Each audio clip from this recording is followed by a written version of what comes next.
He opened the lid, and what he saw made his legs feel like jelly. The coffin was not filled with a body. It was filled with money. More money than Paul had ever seen in his entire life. Bundles of cash were stacked on top of each other, glowing under the pale moonlight. Paul's heart was drumming against his ribs. He knew this was wrong. He knew his boss had warned him never to touch this grave. But as he looked at the piles of gold and paper, he didn't see a curse. He saw a way out of poverty. He touched the wood of the coffin. He expected it to be heavy, but it was light, almost as if it wanted to be stolen. Paul lifted it onto his shoulder and ran. He ran through the dark graveyard, past the silent tombstones and the tall, whispering trees. He thought he was running toward a life of luxury. He thought he was saving his family from hunger. But as he drove away into the Lagos night, Paul didn't notice the strange shadow sitting in the back seat. He didn't know that the money he was holding was not just paper. It was a debt. And very soon, the coffin would start asking for a payment that money could not buy. It was a payment of blood.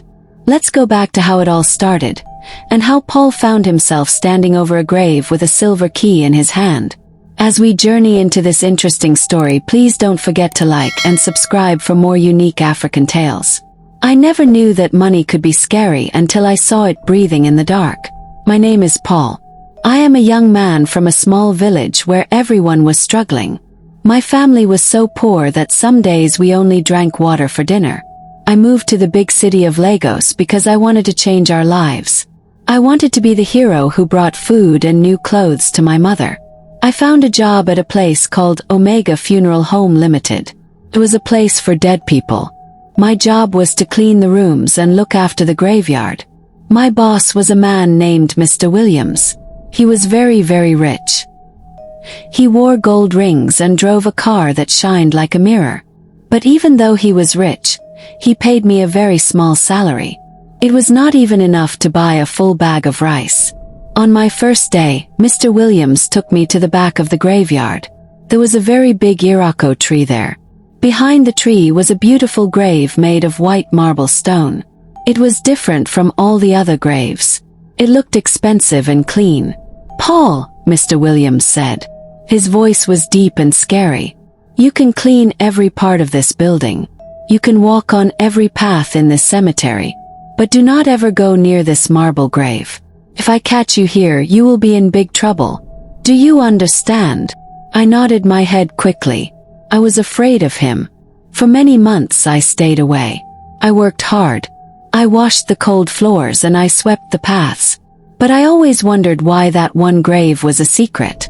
Why was Mr. Williams so protective of a dead person? One night, the moon was hidden by black clouds. I was walking around to check the gates.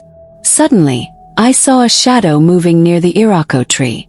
My heart began to beat fast. I hid behind a big stone to watch. It was my boss, Mr. Williams. He was wearing a long black robe. He walked to the marble grave and knelt down. He was not praying. He took a small silver key from his pocket. He touched a secret part of the stone, and the grave opened like a door. Inside the grave was a black coffin. When Mr. Williams opened the lid, I almost screamed. It was not a dead body inside. It was money. Stacks and stacks of cash. The money was green, blue, and red. It was so much money that it was spilling out of the coffin. But the strange part was that the money seemed to be moving. It looked like it was breathing, slowly going up and down. I stayed very quiet. My eyes were wide open. I realized that my boss was not rich because of his business. He was rich because of this magic coffin in the graveyard. As I watched him take bundles of cash and put them in a bag, a bad thought came into my mind. I thought, if I take that coffin, I will never be poor again. My mother will be a queen. I didn't know then that some secrets are meant to stay buried. I didn't know that the money was not just paper. It was a trap. The next morning the sun was very bright, but I felt cold inside. Every time I looked at Mr. Williams, I felt like he could see into my mind. He sat in his big office with his gold watch and his expensive coffee. I looked at my hands. They were rough from cleaning and scrubbing. I thought about the black coffin. I thought about the piles of money that looked like they were breathing under the moonlight. My heart was divided into two. One part was shaking with fear, and the other part was burning with greed. I tried to do my work. I swept the floors. I cleaned the windows of the mortuary. But the image of the money would not leave me. I kept seeing my mother's face. I remembered how she used to cry when the landlord came to ask for house rent. I remembered how my younger brother, Chitty, had to stay home from school because we did not have money for his books. I told myself, Paul, you are a man. You cannot stay poor forever while your boss is hiding a treasure in a grave. I began to watch Mr. Williams very closely. I wanted to know his routine. I wanted to know when he was most distracted. I noticed that every afternoon at 2 p.m., he would go into his private room behind the office to take a nap. He would lock the door, but he always left his heavy jacket hanging on a hook near the window. I knew that the silver key to the marble grave was inside the pocket of that jacket. One afternoon I made my move. My heart was beating so loud I thought the dead people in the mortuary would hear it. Lump, lump, lump. I crept toward the window of his private room. I used a long wire to reach through the gap in the window. My hands were sweating. I hooked the jacket and pulled it slowly toward the window. I reached into the pocket. My fingers touched something cold and metal. It was the silver key. I didn't take it. I knew that if the key went missing, Mr. Williams would know it was me. Instead, I had a piece of soft soap in my pocket. I pressed the key into the soap to make a perfect copy of its shape. Then I put the key back into the jacket and pushed the jacket back onto the hook. I ran to my small room at the back of the funeral home. I spent the next 4 hours using a small file to cut a new key from a piece of scrap metal. I worked until my fingers were sore, but I didn't stop. I was making my ticket to a new life. Later that evening, I saw an old man named Baba Musa. He was the head security guard. He had worked at the Omega Funeral Home for 30 years. He was sitting under a tree smoking a pipe. His face had many wrinkles like a dry leaf. "Paul," Baba Musa said, looking at me with eyes that seemed to know everything. "You are walking like a man who is carrying a heavy secret. Be careful. This place is not like other places. The ground here has ears and the trees have eyes." I tried to act normal. "I am just tired, Baba. The work is plenty." Baba Musa shook his head slowly. "Do not go near the back of the yard, Paul. I have seen many young men like you. They come here with empty pockets and big dreams. They see the boss with his fine cars and they think they can have it too. But the money in that marble grave is not for the living. It is blood money. It is a contract. If you take from the dead will come to take from you." I felt a shiver go down my back.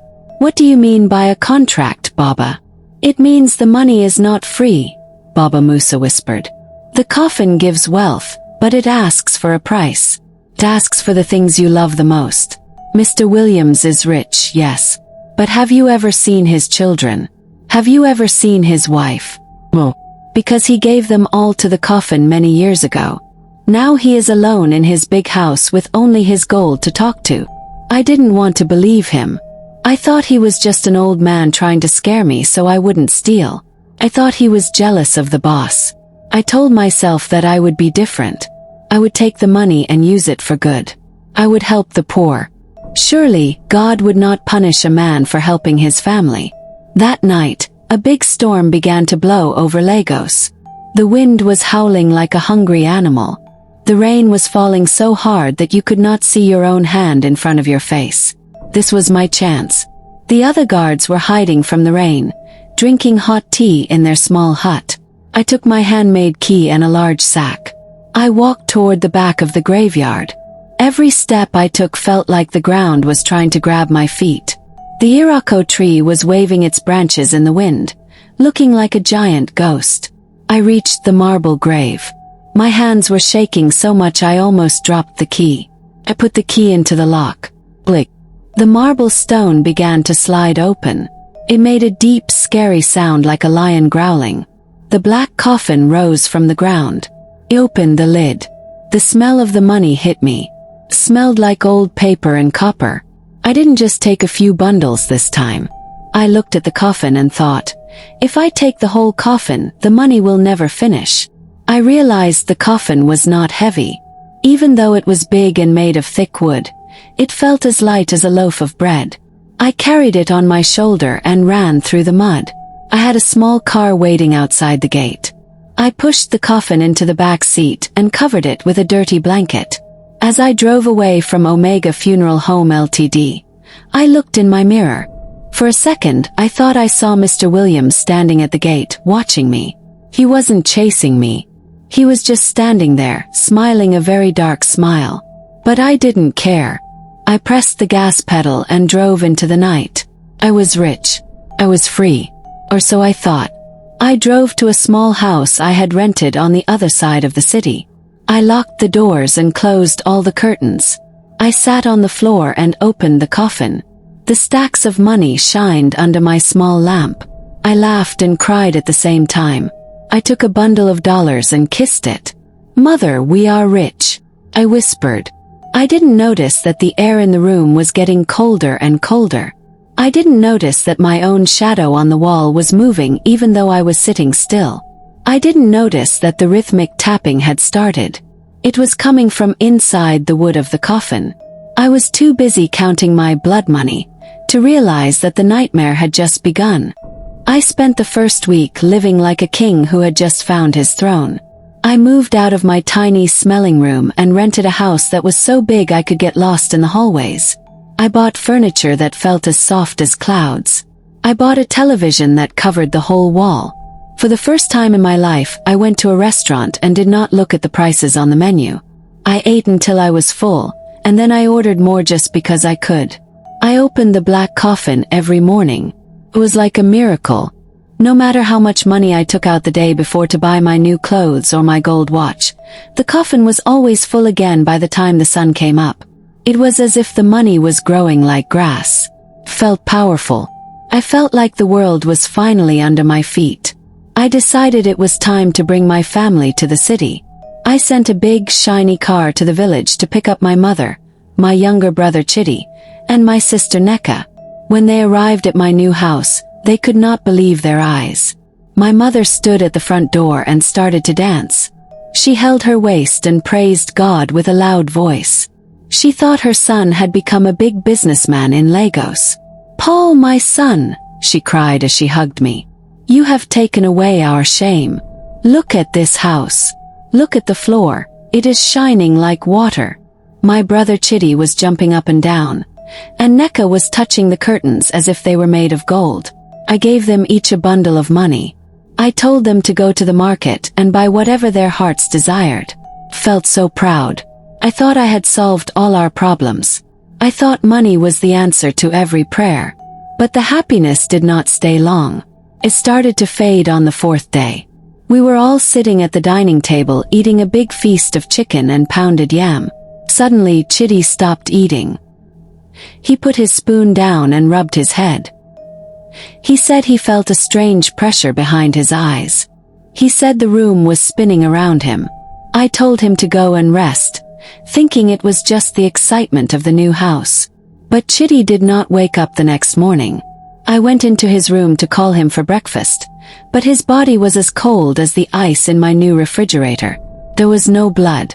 There was no mark on his skin. He looked like he was just sleeping, but his heart had stopped beating. My mother's scream was so loud it felt like it would crack the walls of the house. We called the doctors, but they just shook their heads. They said they did not know why a healthy boy would just die in his sleep. I was broken. I cried until my eyes were red. But even in my sadness, a small dark voice in my head said, "At least you have money to give him a big burial." I used the coffin money to buy the most expensive casket in Lagos. I hired a band to play music. I bought food for hundreds of people. I tried to use the money to cover the hole in my heart. But 2 weeks after we buried Chitty, my sister Neka started to act strange. She was a girl who loved to talk, but she became very quiet. She would sit in the corner of the living room and stare at the black coffin, which I had hidden behind a heavy curtain. "Paul," she whispered one night, "the money has a smell. Smells like the place where you used to work. It smells like the mortuary." I told her she was imagining things. I bought her a beautiful diamond necklace to make her smile. But the moment the necklace touched her neck, she started to cough. She coughed until she could not breathe. She became very thin in just a few days. Her beautiful skin turned gray. One night she reached out her hand to me and said, "The coffin is calling for its change." Then she breathed her last breath. My mother stopped eating. She stopped dancing.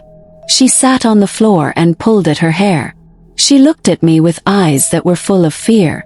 "Paul, what have you done?" she asked in a low voice. "Since we touched this money, death has moved into our house. This is not a blessing. This is a curse." I tried to tell her that it was just bad luck. I tried to show her the piles of money to make her feel better. But when I opened the coffin that night, I saw something that made my skin crawl. The money was there, but it was not clean. There were red stains on the dollar bills. The stains looked like wet blood.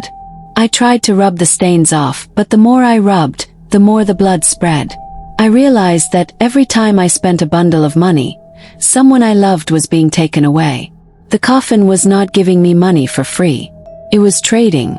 It was taking the lives of my family and giving me paper in return. I was eating and living on the lives of my own brother and sister. Became very afraid. I didn't want the money anymore. I took the coffin and put it in the back of my car. I drove to a deep river in the middle of the night. I pushed the coffin into the water and watched it sink. Thought I was free. I drove back home, feeling a little bit of peace. But when I walked into my bedroom and opened my closet to get a shirt, my heart almost stopped. The black coffin was sitting there. It was dry. It was not wet from the river. It was waiting for me. It was like it was tied to my soul with an invisible rope. I sat on the floor and put my head in my hands. I was rich, but I was the most miserable man in the world. I had a big house, but it was empty and silent.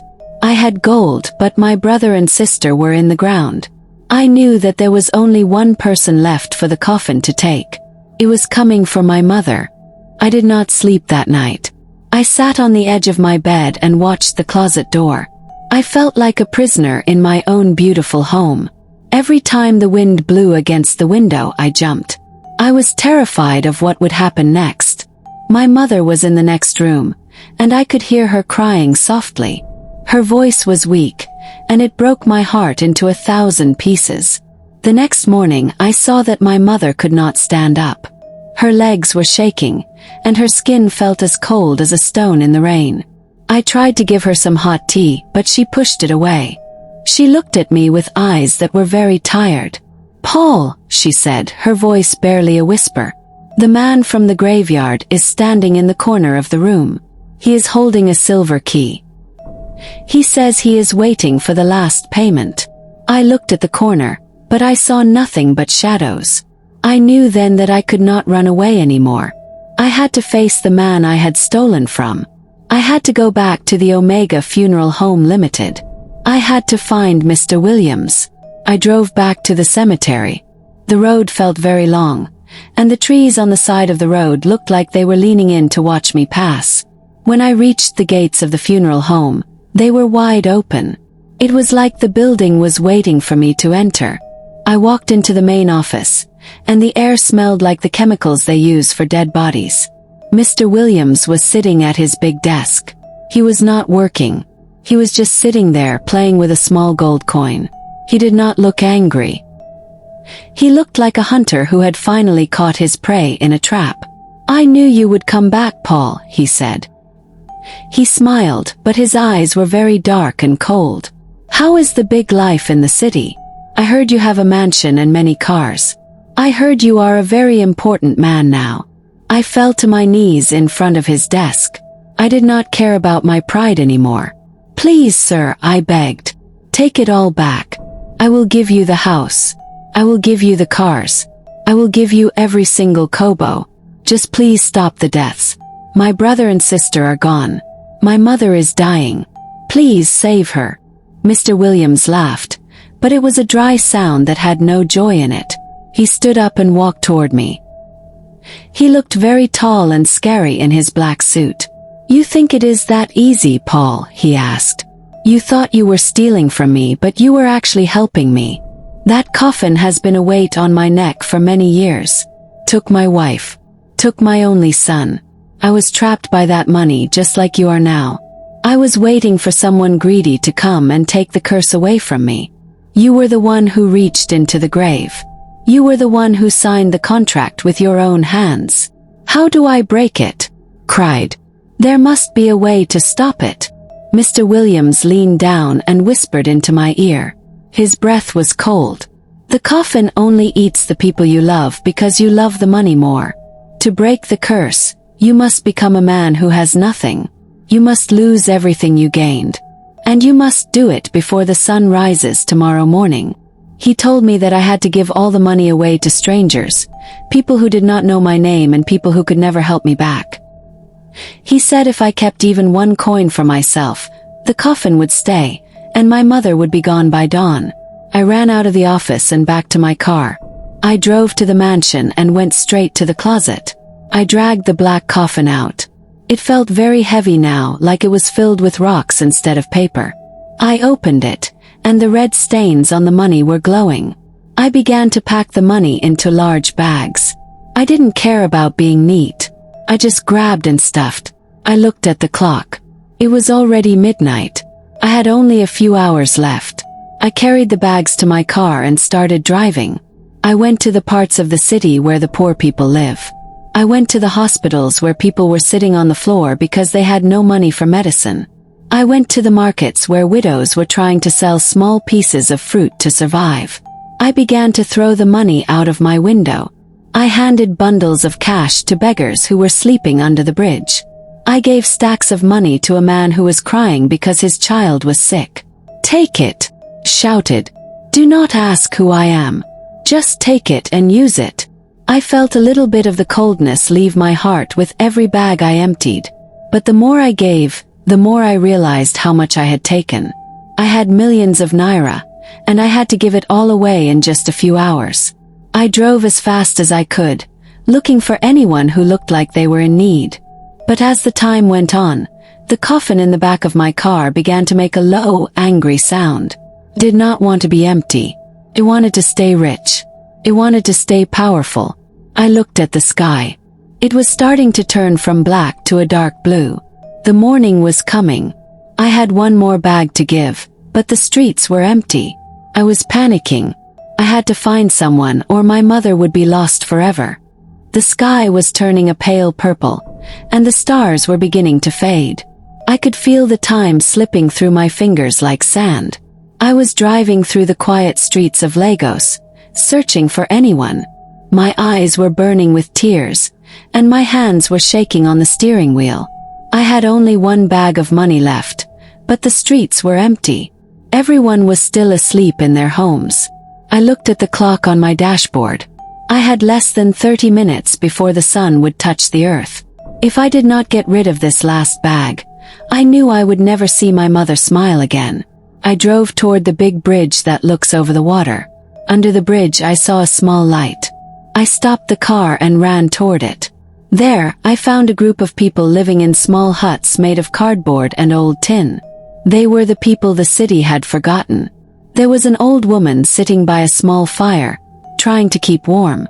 She looked very thin, and her clothes were torn. I ran to her and dropped the heavy bag at her feet. "Please, Mama," I said, my voice breaking. "Take this. Give it to everyone here. Use it to buy food, use it to build houses, use it to start a new life. Do not tell anyone where it came from. Just take it." The old woman looked at the bag and then looked at me. Her eyes were very wise. She saw the pain in my face. She didn't ask questions. She just nodded her head and pulled the bag toward her. I felt a sudden lightness in my chest. I ran back to my car. I reached into my pockets to make sure they were empty. I found a small coin, just a 10 naira coin. I almost threw it into the water, but I remembered what Mr. Williams said. I had to lose everything. I threw my gold watch into the water. I threw my expensive shoes into the grass. I even took off my designer jacket and threw it away. I stood there in just my simple shirt and trousers, with nothing in my hands. As the first yellow light of the sun hit the water, I heard a loud sound from my car. I ran to the back and opened the trunk. The black coffin was there, but it was not solid anymore. It began to turn into gray smoke. The wind caught the smoke and blew it away until there was nothing left but a bit of dust on the floor of the car.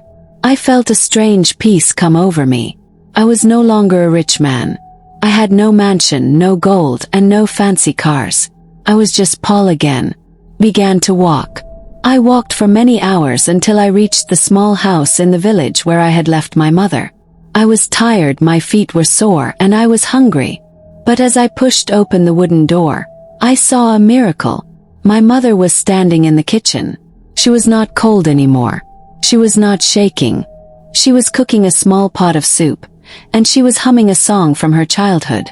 When she saw me, she dropped her spoon and ran to me. "Paul!" she cried, holding me tight. "The shadows are gone. The heavy air has left the house. I feel like I have been born again." I hugged her and cried. I told her everything. I told her about the grave, the coffin, and the terrible price I had paid. I told her that we were poor again, and that we would have to work hard on the farm just to have enough to eat. My mother looked at me and wiped my tears. "My son," she said, "we were never rich when we had that money. We were only rich when we had each other. I would rather eat dry bread with you than eat a feast with ghosts." We stayed in the village. I worked on the farm every day under the hot sun. My hands became rough again, and my back was often tired. But every night I slept a deep, peaceful sleep. I did not hear any tapping. I did not see any shadows. I learned that the best things in life cannot be bought with money. I lost my brother and my sister to my greed, and that is a pain that will never leave me. But I saved my mother and I saved my soul. I realized that some wealth is a cage, and the only way to be free is to walk away with empty hands.